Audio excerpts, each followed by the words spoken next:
na mga kabisik. Alright. Hello mga kabisik. So ayan, meron tayo dito Rosy 150. So i-tune up natin to kasi malagitik na at humina daw yung hatak, no? Humina. Syempre i-tune up natin ang ating motor kung pansin natin malagitik sa kanyang cylinder head, no?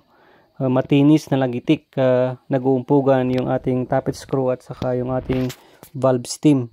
So ibig sabihin malawak na yung valve clearance ng ating motor. So kailangan i-adjust, kaya tune up yung valve clearance.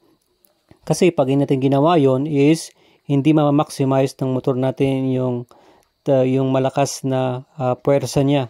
Dahil nga bitin ng gas at saka hangin na pumapasok, dahil nga is hindi natutulak na maayos yung ng tappet screw, yung ating valvula, kaya konti lang yung pag-open niya, kaya konti lang yung napupunta sa chamber natin, kaya mahina na yung akyatan natin, yung akyat ng ating motor sa paakyat kung talagang malagitik na, no? Ayan, at yung clearance na is talagang malawak na, kaya adjust natin. Pagkatapos ng tagal yung cap niya, ito naman yung kanyang cover ng ating timing dito sa magneto at saka crankcase. Yan, dapat na tapat yan. Ayan, oh. Okay, letter T, and then slot sa right side, tapat yan. And then saka natin siya i-tune up. So yan, natapos na yan, na-tune up yan, hindi ko lang naipakita sa inyo. Pero ang ginamit natin dyan, mahalaga na malaman ninyo na 0.05 mm both intake at saka exhaust. Parehas yan na 0.05 mm yung ginamit natin.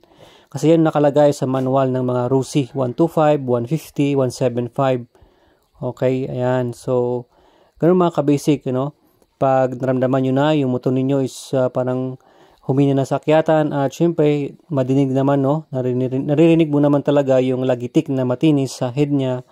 Is check mo na yung valve clearance niya. Kailangan i-adjust. At syempre, para ma-check mo na rin yung kanyang rocker arm, kung mga lumawag ba yung bolt niya, or yung mga ibang bolt dyan sa ating cylinder head. At tignan mo rin kung may oil pa na naakyat sa head niya. Baka wala na, no? Baka nasira pala yung oil pump mo. Kaya biglang umingay. At syempre, sisirain niya lahat ng mga parts natin kung nasira na yung ating oil pump. So, hindi ko na i-video yung ating pag-tune up kasi nagmamadali yung may-ari. Alright? Okay. So, start natin. Ayan. Alright. So, good na. So, mataas lang yung idle, kaya babaan natin unti. So yun lang mga kabasic. So kailangan tunapin natin at motor natin kung gano'n na yung scenario niya.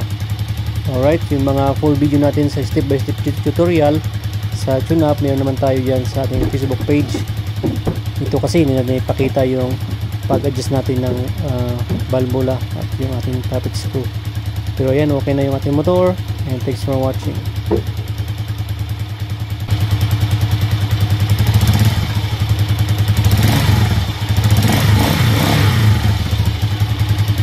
Ganda na mga kabasic. Alright.